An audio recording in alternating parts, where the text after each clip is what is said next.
Integration हम लोग देखेंगे, ये डिफरेंशिएशन का ना रिवर्स प्रोसेस, क्योंकि हमें डिफरेंशिएशन हमेशा हमारे लिए आसान टास्क रहेगा। तो अभी शुरू में हम लोग, जब हम लोग प्रैक्टिस कर लेंगे तब तो डायरेक्ट भी करेंगे, लेकिन शुरू में कोशिश करेंगे कुछ क्वेश्चंस हम लोग integration as reverse process of differentiation. अभी शुरू में क्या याद रखेंगे, ये कौन सा प्रोसेस है, reverse process, reverse process of differentiation है।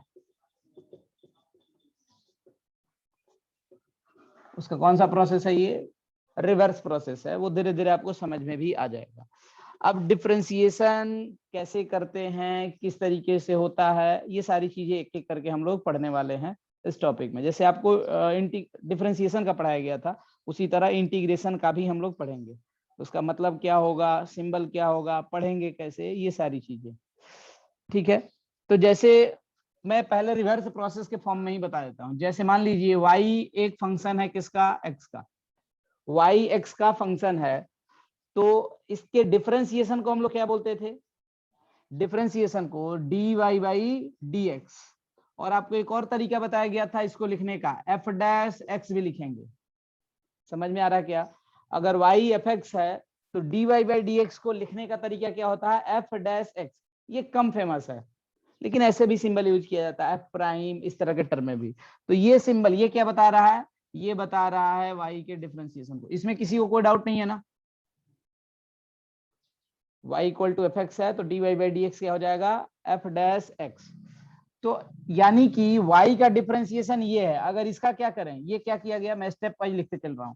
इसका डिफरेंशिएशन किया गया, क्या किया हमने, डिफरेंशिएशन। डिफरेंशिएशन हमारे पास क्या हुआ, dy बाई डी एक्स। इसके डिफरेंशिएशन को क्या बोल दे रहा हूं मैं, एफ डैश एक्स।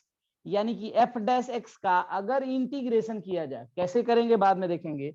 अब अगर हम लोग बोले कि एफ डैश एक्स का क्या किया जाए, इंटीग्रेशन,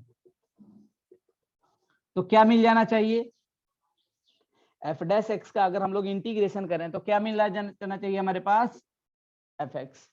देखिए एफ एक्स का डिफरेंशिएशन है एफ डैश एक्स, तो एफ डैश एक्स का इंटीग्रेशन क्या होगा, एफ एक्स। क्या ये चीज समझ में आ रही सबको, यस सर। रिवर्स प्रोसेस में। जैसे आपको मैं बोलूं कि एक्स स्क्वायर प्लस 2 है, इसका डिफरेंशिएशन करें तो इसका डिफरेंशिएशन कितना आ गया, 2x आएगा क्या, एक्स स्क्वायर प्लस 2 है, इसका डिफरेंशिएशन जैसे मैंने लिखा y equal to x square plus 2, तो डी, इसका डिफरेंशिएशन करें हमारे पास dy बाई डी एक्स, इसका डिफरेंशिएशन करें तो कितनी वैल्यू आई, 2x। यानी कि अगर 2x का क्या किया जाए, इंटीग्रेशन, अभी मैं सिंबल वगैरह कुछ नहीं लिख रहा हूं, अगर 2x का इंटीग्रेशन किया जाए तो क्या मिल जाएगा, एक्स स्क्वायर प्लस 2। समझ में आ रहा है। अब ये कैसे करेंगे, इसमें क्या क्या कुछ स्पेशल पॉइंट्स हैं, उनको ध्यान में रखना होगा, उस पे एक एक करके हम लोग बात करते हैं। तो अभी शुरू में याद रखिए, इंटीग्रेशन क्या है, reverse process of differentiation, reverse process of differentiation.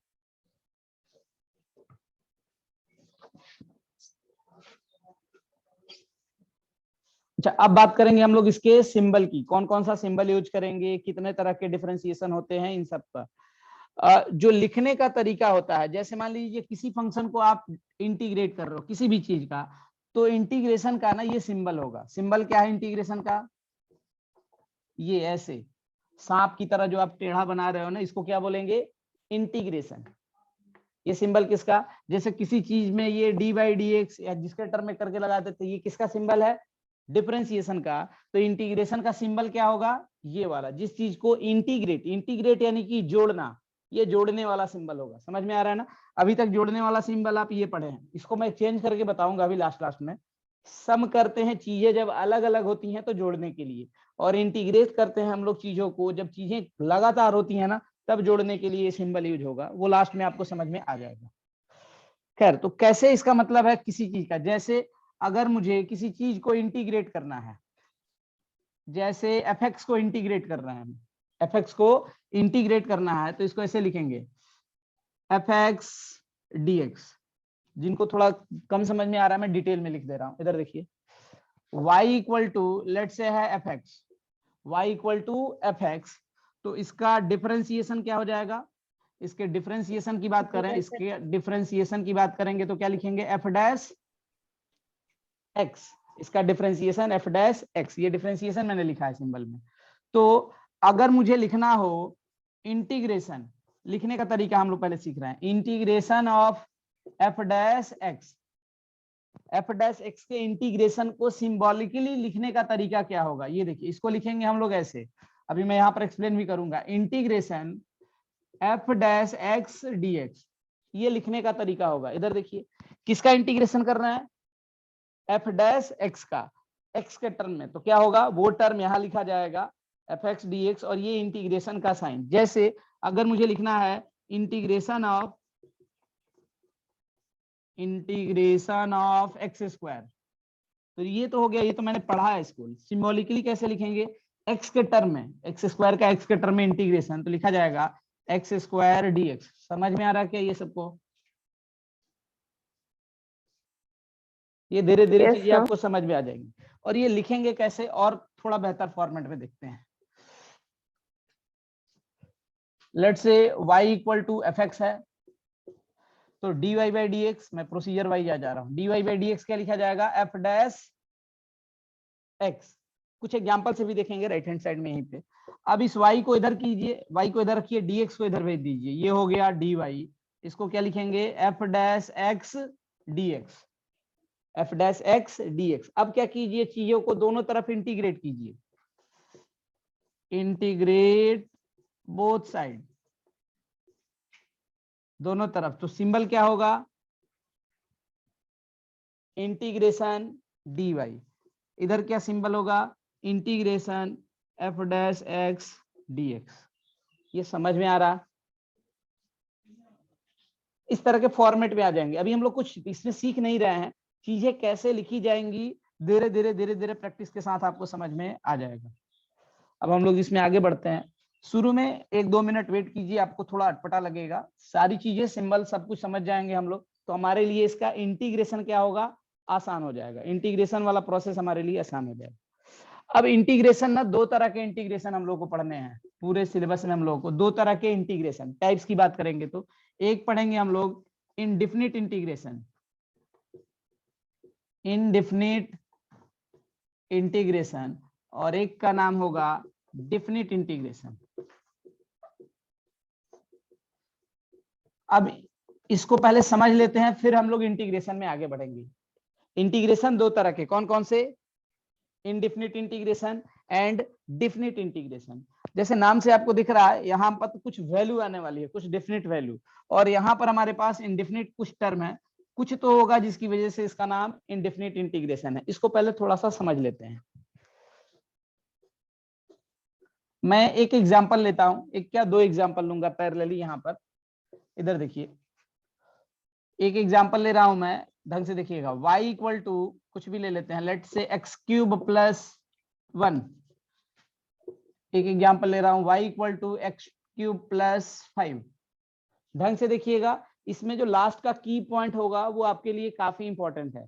Last में जो हम लोग इसमें की पॉइंट पढ़ेंगे वो हमारे लिए क्रूशियल है। इधर देखिए, इसको डिफरेंशिएट करें अगर दोनों तरफ, तो क्या लिखेंगे, dy बाई dx। अभी डिफरेंशिएट करना है ना, हम लोग इसी पे ध्यान दे रहे हैं, हमारा ध्यान बिल्कुल अभी इसी पे है, integration as reverse process of differentiation. तो पहले मैं इसका डिफरेंशिएशन कर रहा हूं, कितना होगा, 3x स्क्वायर, ये 3 यहाँ आएगा और ये x स्क्वायर हो जाएगा, 1 का कितना हो जाएगा, 0। अच्छा, यहाँ पर dy बाई dx कितना आएगा, 3x स्क्वायर, इसका भी 3x स्क्वायर। 1 मिनट पेशेंस रखिएगा, जो पॉइंट हम लोग पढ़ने जा रहे हैं वो इंपॉर्टेंट है। अच्छा, ये फंक्शन और ये फंक्शन क्या अलग अलग फंक्शन थे, ये देखिए, ये y equal to x cube plus 1 था, ये y equal to x cube plus 5। ये हम लोग पढ़ रहे हैं जो इंटीग्रेशन के 2 नाम है, कौन कौन से, डिफिनिट एंड इनडिफिनिट, उसमें क्या डिफरेंसेस है समझने के लिए। इधर देखिए, अब dx को इधर भेजिए, dy को इधर रहने दीजिए, ये हो गया dy 3x स्क्वायर dx। इसमें भी यही काम कर रहे हैं, dx को उधर भेजिए, 3x स्क्वायर dx। किसी को यहाँ तक कोई डाउट, नो सर। अब क्या कीजिए, दोनों तरफ इंटीग्रेट कीजिए। इंटीग्रेशन का सिंबल मैंने क्या बोला, ये ये जो सिंबल आपको दिख रहा है ये टेढ़े सांप की तरह, ये क्या है आपका इंटीग्रेशन का सिंबल। तो दोनों तरफ इंटीग्रेट करेंगे तो ये टर्म कितना, इधर देखिए इंटीग्रेशन dy, ये टर्म कितना इंटीग्रेशन 3x स्क्वायर dx। इधर इंटीग्रेट करें तो क्या होगा, ये दोनों अलग अलग चीजें चल रही हैं, मैं भले लिख रहा हूं पैरेलली 3x स्क्वायर dx। इसको भूल जाइए, इस साइड जो लिखा गया अभी 1 मिनट के लिए इसको आप भूल जाइए, इस पे ध्यान दीजिए। y equal to x cube plus 1, इसका डिफरेंशिएशन कितना था 3x स्क्वायर। तो 3x स्क्वायर का इंटीग्रेशन क्या होगा x क्यूब प्लस 1 का डिफरेंशिएशन 3x स्क्वायर है, तो 3x स्क्वायर का integration x square x cube plus 1 लिखा जाएगा। यहाँ देखिए इस सिंबल का अभी मैंने आपको मतलब इसको पढ़ेंगे क्या, इसको पढ़ा जाएगा इंटीग्रेशन ऑफ 3x स्क्वायर। समझ में आ रहा है क्या, integration of 3x square with respect to x, integration of 3x square with respect to x। इधर बिल्कुल भूल जाइए, 3x क्यूब प्लस 1 का 3x स्क्वायर था डिफरेंशिएशन, तो 3x स्क्वायर का इंटीग्रेशन कितना लिखें, इंटीग्रेशन लिखने का ये तरीका है, कितना लिखें आंसर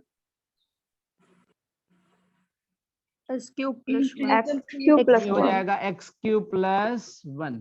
अच्छा ये y का इंटीग्रेशन, ये जितने y है ना ये सब कुछ, इधर देखिए y के डिफरेंशिएशन को dy किसको रिप्रेजेंट करता है डिफरेंशिएशन को, तो इसका इंटीग्रेशन ये और ये सिंबल गायब हो जाएंगे, क्या बचेगा।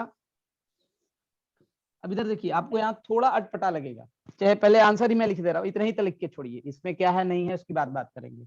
ये लिख दिया है मैंने x क्यूब प्लस 1, यहाँ पर बताइए, अब इधर भूल जाइए x क्यूब प्लस 5 का डिफरेंशिएशन 3x स्क्वायर है यहाँ पर, तो 3x स्क्वायर का इंटीग्रेशन क्या लिखेंगे, इसका डिफरेंशिएशन ये है तो इसका इंटीग्रेशन ये लिखें तो कितना x क्यूब प्लस 5। मान लीजिए ये दोनों एग्जाम्पल आपके सामने नहीं होते, दोनों एग्जाम्पल नहीं होते और कहीं पे भी अगर लिखा होता 3x स्क्वायर dx का इंटीग्रेशन, ये नहीं बोला गया होता कि y इसके बराबर था इनिशियली, तो कोई ये भी लिख सकता है, ये भी लिख सकता है। समझ में आ रहा है क्या, यस सर। 3x स्क्वायर का इंटीग्रेशन यहां से देखें तो x क्यूब प्लस 5 है, यहां से देखें तो x क्यूब प्लस 1 है। अभी आपको इंटीग्रेशन का फॉर्मूला आता है नहीं आता है इसकी अभी टेंशन लेने की जरूरत नहीं है, अभी हम लोग केवल क्या पढ़ रहे हैं integration as reverse process of differentiation, reverse process है उसी के अकॉर्डिंग चीजों को पहले समझ रहे हैं। अच्छा यहाँ पर अगर मैं बोलता 8 होता तो इसका इंटीग्रेशन कितना लिखते, तो 3x square plus dx, 3x square का इंटीग्रेशन क्या x क्यूब प्लस कुछ भी कोई कांस्टेंट लिख दें तो हो सकता है क्या, यस सर। तो ये यूनिक हुआ कि नहीं हुआ, हमसे अगर पूछा जाए 3x स्क्वायर का इंटीग्रेशन तो देखिए इनको मन करेगा जिन्होंने ये फंक्शन देके किया था ये आंसर लिख सकते हैं x स्क्वायर प्लस 1, कोई क्या लिख सकता है x क्यूब प्लस 5, सॉरी ये क्यूब है, और क्या लिख सकता है कुछ भी यहाँ पर x क्यूब प्लस 8, ये सब लिखा जा सकता है क्या, तो एक ही चीज का इंटीग्रेशन, एक ही चीज का इंटीग्रेशन, जैसे आपको पूछा जाए x स्क्वायर का डिफरेंशिएशन तो आप एकदम क्लियर कट बोलते हो 2x, लेकिन यहाँ हमें क्या दिख रहा है एक ही टर्म का इंटीग्रेशन अलग अलग फंक्शन अलग अलग वैल्यू आ जा रही है, तो ये डिफिनिट है कि नहीं है, ये जो वैल्यू आ रही है ये डिफिनिट है कि नहीं है, कोई फिक्स नहीं है। समझ में आ रहा है ना, नहीं है, नहीं वैल्यू 3x स्क्वायर का इंटीग्रेशन डिफिनिट नहीं है, x क्यूब प्लस 1 हो सकता है, x क्यूब प्लस 5 हो सकता है, x क्यूब प्लस 8 हो सकता है, x cube plus any constant. समझ में आ रहा, तो ये जो इंटीग्रेशन इस तरीके का होता है इसको बोलते हैं इनडिफिनिट इंटीग्रेशन, और ये इंटीग्रेशन एग्जैक्ट सही तब होगा जब इसका जो भी इंटीग्रेशन होता है ना उसके बाद एक कांस्टेंट लिखा जाए और उस कांस्टेंट की वैल्यू के लिए हमें डेटा दिया रहेगा। समझ में आ रहा है क्या, यस सर। Yes sir. तो हमारे पास अगर बोला जाए लिखने का तरीका क्या होना चाहिए, 3x स्क्वायर का अगर मुझे इंटीग्रेशन करना है तो आंसर क्या होना चाहिए x cube plus some constant. समझ में आ रहा, x क्यूब प्लस कांस्टेंट, और इस कांस्टेंट की वैल्यू किस पे डिपेंड करेगी, इस कांस्टेंट की वैल्यू आपको अलग से देना पड़ेगा, क्वेश्चन जो पूछ रहा है उसको देना पड़ेगा, या कुछ टर्म में धीरे धीरे अभी आपको नहीं समझ में आएगा, जैसे हम लोग क्वेश्चन में आगे प्रोसीड करेंगे इसकी वैल्यू समझ में आएगी। जैसे 3x² dx का आंसर हम लोग लिख देंगे x³ + c, हमारा काम खत्म हो गया। अब या तो हमें कुछ ऐसा हिंट दीजिए कि हमें पता चल जाए कि यहाँ पर c की वैल्यू 5 है। अगर इस तरह का सिचुएशन है तो आपको डेटा दिया रहेगा जिससे आप पता कर सकते हो कि इस इंटीग्रेशन में इस कांस्टेंट की वैल्यू क्या है। तो इस तरह के इंटीग्रेशन को हम लोग क्या बोलते हैं, इनडेफिनिट इंटीग्रेशन। तो शुरू में हम लोग इनडेफिनिट इंटीग्रेशन ही पढ़े। इनडेफिनिट नाम क्यों है ये सबको क्लियर है? Yes, Yes, sir. sir. ये तो हो गया बेसिक, ये आपको एग्जाम में नहीं पूछा जाएगा। हाँ, लेकिन ये टर्म ध्यान रखे रहिएगा, मैथमेटिक्स वालों को बहुत काम में आता है। और हम लोग कहीं कहीं पे जो क्रूशियल पॉइंट होते हैं ना वहां पर ध्यान रखेंगे। बाकी हमें जो पढ़ना है वो नॉर्मल फॉर्मूले हैं, उनके हेल्प से ही चीजें हमें पढ़ लेनी है। ठीक है, तो हमेशा याद रखना है इनडेफिनिट इंटीग्रेशन में इंटीग्रेशन के बाद एक कांस्टेंट का लिखना हमारे लिए जरूरी होगा, और उस कांस्टेंट की वैल्यू गिवन डेटा पे डिपेंड करेगी। अब ये गिवन डेटा क्या होगा वो आगे चल के आपको पता चलेगा। अच्छा, जिसमें इंटीग्रेशन की एक फिक्स्ड वैल्यू रहेगी उसको क्या बोलेंगे हम लोग, डेफिनिट इंटीग्रेशन। तो अभी मैं डेफिनिट इंडेफिनिट में बहुत डेप्थ में नहीं जा रहा हूं, आप भी कंफ्यूज हो जाओगे कि शुरू में ही हम लोग इतना क्यों पढ़ रहे हैं। तो सीधे पहले हम लोग इंटीग्रेशन करना सीखते हैं और फिर धीरे धीरे धीरे इनकी बारीकियों को देखेंगे। इंडेफिनिट में बाद में। तो जो कुछ फॉर्मूले हैं डायरेक्ट हम लोग फॉर्मूले पे आ रहे हैं, डायरेक्ट फॉर्मूले पे इंडेफिनिट के। इंडेफिनिट इंटीग्रेशन के फॉर्मूले की बात कर रहे हैं, मैं डायरेक्ट फॉर्मूले पे आ जा रहा हूं। हमें पहला फॉर्मूला पढ़ना है, जैसे वहां पर डिफरेंशिएशन में सबसे पहला क्या फॉर्मूला पढ़े थे, d/dx ऑफ x⁴n का। बिल्कुल यही चीज यहाँ भी पढ़नी है हम लोग को, पहले फॉर्मूला। और वहां भी x⁴n का फॉर्मूला सबसे ज्यादा यूज हो रहा था, यहाँ पर भी x⁴n का इंटीग्रेशन सबसे ज्यादा यूज करेंगे। पहला फॉर्मूला देखिए क्या है, x⁴n dx। पढ़ा क्या जाएगा इसको, इंटीग्रेशन ऑफ x⁴n। इसका अगर नाम पढ़ना चाहते हैं ना तो इसको बोलते हैं इंटीग्रांड। मैं इसमें आपको टर्म जानने की जरूरत नहीं, मैथमेटिक्स वालों को जानना होता है। इंटीग्रांड बोलते हैं जिसका इंटीग्रेशन हो रहा है, और ये डिफरेंशियल टर्म इसको बोला जाता है जिसके टर्म में डिफरेंशियल इंटीग्रेशन कर रहे हैं। इसको बोलते हैं इंटीग्रांड जिसका इंटीग्रेशन कर रहे हैं।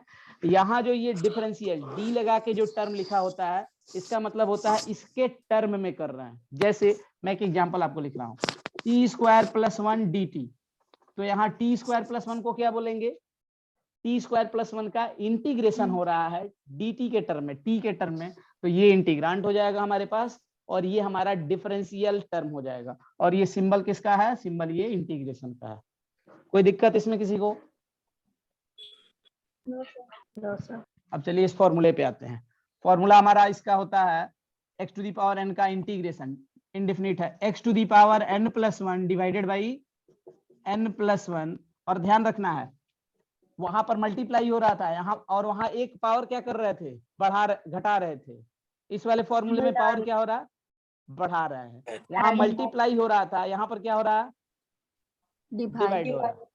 और एक चीज और यहाँ पर ध्यान रखनी है, साथ में क्या रखना पड़ेगा, टर्म को ऐड करेंगे, कांस्टेंट, बिकॉज ये कौन सा इंटीग्रेशन है, इनडेफिनिट इंटीग्रेशन है। जनरली आपको इस कांस्टेंट से डरने की जरूरत नहीं है, बहुत ज्यादातर केसेस में क्वेश्चन में आपके लिए इस c की वैल्यू 0 दी रहेगी, तो आपके लिए टेंशन लेने की बात नहीं है। जब आपको क्वेश्चन में धीरे धीरे पता चल जाएगा कि मुझे x⁴n का इंटीग्रेशन इतना ही लिख के c लिखना है या नहीं लिखना है। हम लोग नहीं भी लिखते हैं तो मन में याद रखते हैं कि यहाँ पर लिखा है और उसकी वैल्यू अभी 0 एज्यूम कर रहे हैं, वो धीरे धीरे आपको पता चल जाएगा। एक और पॉइंट यहाँ पर ध्यान रखना पड़ेगा जो मैथमेटिक्स के पॉइंट ऑफ व्यू से जरूरी है, किसी भी टर्म का डिनोमिनेटर 0 होगा नहीं होगा, नहीं होगा, ये डिनोमिनेटर हो जाए तो अनडिफाइंड हो जाएगा। क्या हो जाएगा, अनडिफाइंड। अभी तक तो हम लोग बोल देते थे कि जैसे आपको बोला जाए 4/0, ये इनफाइनाइट है कि अनडिफाइंड है, अनडिफाइंड। इनफाइनाइट का मतलब होता है बहुत बड़ा टर्म, और ये वाले टर्म की बात करेंगे ना तो ये डिफाइन ही नहीं है।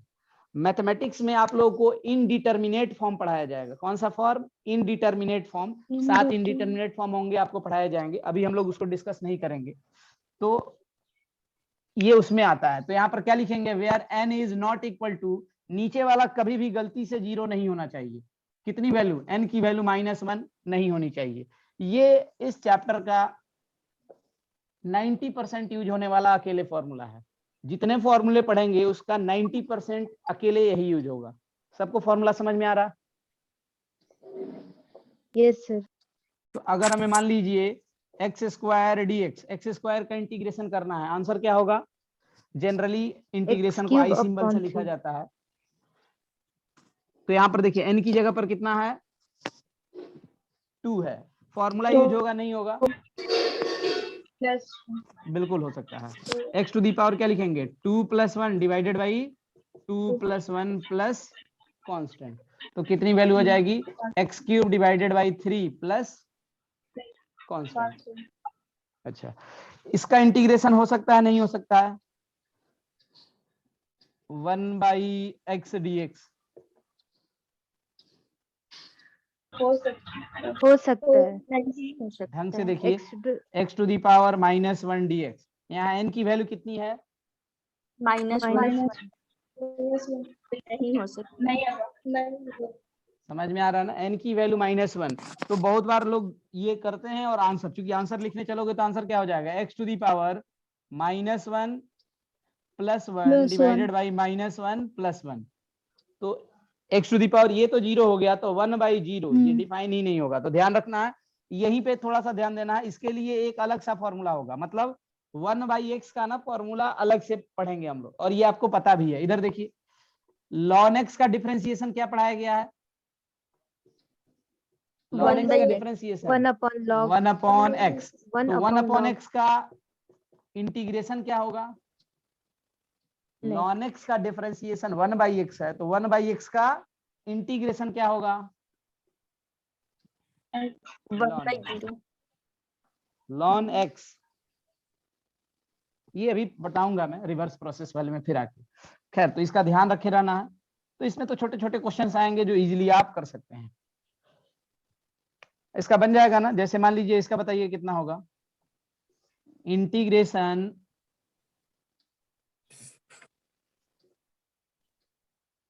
3/x² dx, इसका इंटीग्रेशन बताइए कितना होगा।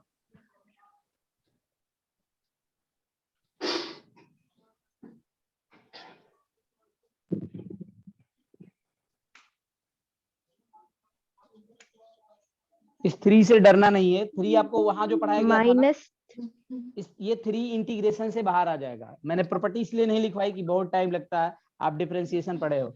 सिमिलर एज डिफरेंशिएशन, अगर कोई कांस्टेंट मल्टीप्लाई है तो वो इंटीग्रेशन से क्या हो जाएगा, बाहर आ जाएगा। तो ये 3 का टर्म बाहर हो जाएगा। समझ में आ रहा, ये क्या हो जाएगा, ये हो गया 1/x। 1/x को क्या लिख सकते हैं, x to the power -2 dx, और बाकी तो यही बचा हुआ है। ये समझ में आ रहा, यही टर्म है कि इससे अलग है, इससे अलग है। 3x to the power -2 + 1 divided by -2 + 1, और साथ में क्या लगाना है, शुरू में कांस्टेंट लगाना नहीं भूलना है। बाद में भले हम लोग इग्नोर करना शुरू करेंगे जब फिजिक्स पढ़ेंगे, अभी प्रोसीजर ढंग से आना चाहिए, जरूरी चीज होती है। कितनी वैल्यू हो जाएगी, ये हो गया, ये -1 हो जाएगा, तो ये वैल्यू हो जाएगी -3, 3 और ये -1 मल्टीप्लाई होगा तो माइनस, और ये टर्म कितना, x टू दी पावर -1 प्लस c लिखेंगे तो कितनी वैल्यू हो जाएगी, -3, और इसको नीचे लेके चले जाइए तो कितना हो जाएगा x। कोई डाउट किसी को? अच्छा, नीचे नहीं दिख रहा, किसी को कोई डाउट इसमें? No sir. हाँ बोलिए। अच्छा, एक क्वेश्चन कीजिए जल्दी से, आसान आसान क्वेश्चन ही है, और फिर उसके बाद हम लोग इसके दूसरे वाले टर्म की तरफ आ जाएंगे।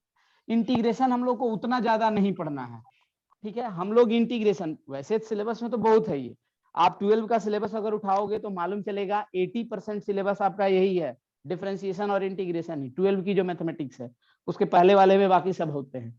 तो सेगमेंट की बात करोगे तो ये तो बहुत बड़ा टॉपिक है, पढ़ाया जा सकता है कितने भी दिनों तक, 3 महीना 4 महीना, जितना दिन पढ़ना है पढ़ते रहिए। लेकिन हम लोग को 3-4 क्लास में ये पढ़ना है, और उतना ही पढ़ना है जितना हमारे काम का है। अगली प्रॉपर्टी में डायरेक्टली बोल देता हूं, अगर अलग अलग टर्म आपस में क्या होंगे, सम में होंगे, तो उनका इंटीग्रेशन भी क्या होगा, अलग अलग होगा, जैसा कि हम लोगों ने डिफरेंशिएशन में पढ़ा था। बिल्कुल उसी तरीके से इसको भी कीजिए। इसका इंटीग्रेशन बताइए क्या होगा। 3x square plus 2x plus 1, या फिर पहले इतने ही क्या कीजिए, 1 का मैं अलग से, इसका इंटीग्रेशन बताइए क्या होगा। 3x square plus 2x dx, इसका इंटीग्रेशन सब लोग कीजिए। x क्यूब प्लस आसान है। x square, x cube plus x square आया क्या सबका? मोनिका, यस सर, निखिल, आसानी से हो सकता है। आपको क्या बताया गया, अगर दो अलग अलग टर्म आपस में क्या है, सम के फॉर्म में है, तो उनका अलग अलग आप इंटीग्रेशन या तो अलग अलग कीजिए, एक साथ कीजिए। मैं पहला क्वेश्चन है तो अलग अलग लिख दे रहा हूँ। ये टर्म कितना, 3x स्क्वायर dx, इसका इंटीग्रेशन तो ये कितना, integration 2x dx। Step wise अगर करना चाहते हो तो ये 3 ओवरऑल इंटीग्रेशन में मल्टीप्लाई है तो ये बाहर आ जाएगा, तो ये वैल्यू 3, तो बच गया क्या, x स्क्वायर dx। इसका इंटीग्रेशन ये 2 बाहर कर दीजिए, इंटीग्रेशन x dx। इतना लिखने की जरूरत नहीं है, वो एक ही स्टेप में आप एक टाइम के बाद लिख दोगे।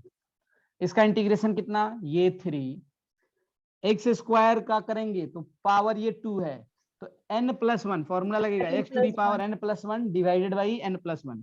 तो अब मैं पूरा नहीं लिख रहा हूँ, डायरेक्ट लिख रहा हूँ, 2 + 1 3, तो x to the power 3 divided by 3, n+1 divided by n+1। इसका कितना हो जाएगा, ये हो गया 2, x की पावर 1 है तो यहाँ करेंगे तो ये कितना हो जाएगा, x to the power n+1, 1 + 1 2 divided by 2, और साथ में कांस्टेंट, लास्ट में एक कांस्टेंट। इस कांस्टेंट की वैल्यू आपको बाद में पता चलेगी कैसे कैलकुलेट किया जाता है। कितनी हो जाएगी value, 3 3 cancel out, x cube 2 2 cancel out, x square, और साथ में ये कांस्टेंट। किसी को कोई डाउट इसमें? No sir. ठीक है, अब आ जाते हैं हम लोग ट्रिगोमेट्रिकल वाले टर्म पे, या फिर इसमें जो एक दो टर्म है पहले उनको बता देता हूँ फिर आगे बढ़ते हैं। इस फॉर्मूले को याद रखे रहिएगा, इस फॉर्मूले में जो गड़बड़ी होती है वो यहाँ पर आके कभी कभी होती है, तो इस पॉइंट को ध्यान में रखे रहिएगा। और इसी फॉर्मूले से, अच्छा इस फॉर्मूले में एक दो और वैल्यू निकाल लेते हैं हम लोग। कुछ चीजें जैसे हम लोग डिफरेंशिएशन पढ़े थे ना कि इनकी वैल्यू डायरेक्ट याद कर रहे थे, जैसे 1/x का डिफरेंशिएशन, √x का, ठीक उसी तरह कुछ ऐसे टर्म हैं जो फिजिक्स में बार बार आएंगे, तो हम लोग उसका इंटीग्रेशन का फाइनल रिजल्ट डायरेक्टली ही याद रखे रहते हैं, हमारे लिए आसान हो जाता है बहुत। अच्छा इसका बताइए इंटीग्रेशन कितना होगा। मान लीजिए हमारे पास दिया हुआ है इंटीग्रेशन dx, सिंपली ऐसे दिया हुआ, कितना लिखेंगे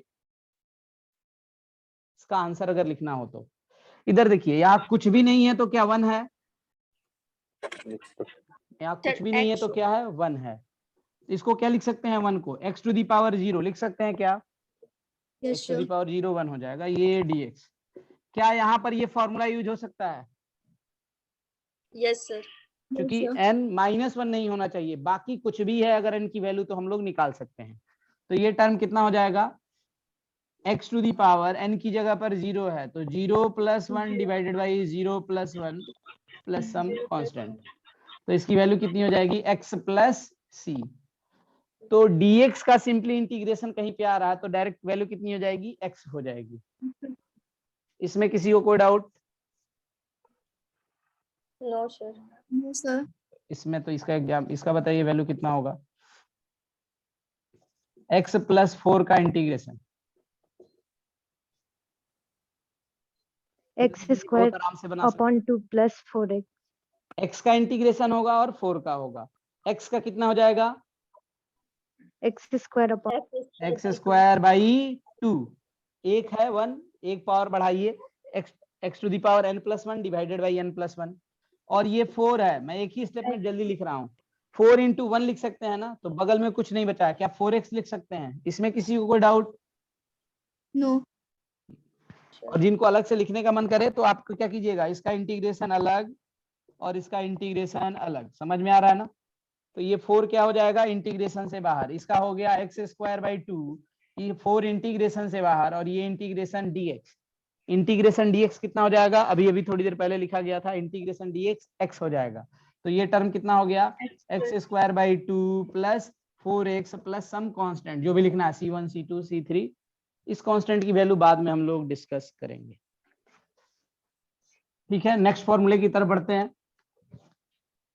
नेक्स्ट है लॉगरिदम वाला, वही x टू दी पावर -1 जब हो जाएगा, सॉरी x की n की जगह -1 वाला, तो इसका अलग से याद रखे रहेंगे हम लोग। इंटीग्रेशन 1/x dx, इसका इंटीग्रेशन क्या होगा? तो यहाँ पर क्या है, n की वैल्यू -1 है। n कितना है आप देखो क्लियरली, आप मेंशन करोगे तो x की value x to the power -1 dx। पिछले वाले फॉर्मूले पे इसका फॉर्मूला सेट नहीं होगा। नहीं हो। सॉल्व करने का तरीका क्या होगा, इसको हम लोग आएंगे वापस, इस पे ध्यान दीजिए। Integration as reverse process of, ये हमेशा वैलिड है, integration as reverse process of integration. तो अब मैं यहाँ पर कुछ फॉर्मूले लिखने वाला हूँ जो कि हम लोग डिफरेंशिएशन पता है उसका रिवर्स लिखेंगे। इधर देखिए, हमें क्या पता है, ln x का डिफरेंशिएशन 1/x होता है, तो 1/x का इंटीग्रेशन, ये क्या हुआ, इंटीग्रेशन ऑफ 1/x कितना लिखा जाएगा, ln x। समझ में आ रहा फॉर्मूला? मोनिका, अमितांशु, किसी को कोई डाउट है इसमें? Yes sir. No sir. यहाँ पर भी डाउट हो? अच्छा, ये डिफिनिट इंटीग्रेशन है इनडिफिनिट है? इनडिफिनिट है, तो साथ में एक कांस्टेंट लगा देना है। समझ में आ रहा है? ये फॉर्मूला याद रखना है। दूसरा formula, e to the power x dx का इंटीग्रेशन क्या होगा? तो इधर देखिए, डिफरेंशिएशन आपको पढ़ाया गया है। e to the power x का डिफरेंशिएशन कितना? सेम रह जाता है, e to the power x ही होगा। तो e to the power x का इंटीग्रेशन भी कितना हो जाएगा? e to the power x ही हो जाएगा। तो यही लिखेंगे और साथ में एक कांस्टेंट। यहाँ तक किसी को कोई डाउट है? No sir. हाँ, अब आ जाएंगे हम लोग, ये इस फॉर्मूले के बाद आपको डिफरेंशिएशन में क्या पढ़ाया गया था? ट्रिगोमेट्रिकल फॉर्मूला पढ़ाया गया था। तो अब हम लोग ट्रिगोमेट्रिकल फॉर्मूले की तरफ बढ़ जाते हैं और जल्दी से उसको मैं यहाँ पर लिखता हूँ, फिर इसके यूज पे आते हैं, फिजिक्स में कैसे कैसे यूज करेंगे। और इस चैप्टर में जो सबसे ज्यादा बेहतर चीज आपको पढ़नी है वो पढ़ना है एरिया अंडर कर्व। जैसे डिफरेंशिएशन में हम लोग सारी चीजें पढ़ रहे थे स्लोप के लिए, उसी तरह ये इंटीग्रेशन हम लोग जितना पढ़ रहे हैं ना, मेन पर्पस है हमारा एरिया अंडर ग्राफ निकालने का। तो वो जो कि धीरे धीरे हम लोग उसकी तरफ बढ़ते चले जा रहे हैं। अच्छा, जहां पर आपको ये वीडियो खत्म होगा ना, वहां पर आप लोग रिज्वाइन कर लीजिएगा, या फिर रिज्वाइन ही कर लीजिए सब लोग। एक बार थोड़ी देर में ये एंड होगा, सब लोग वापस सेम लिंक से रिज्वाइन कर लीजिए।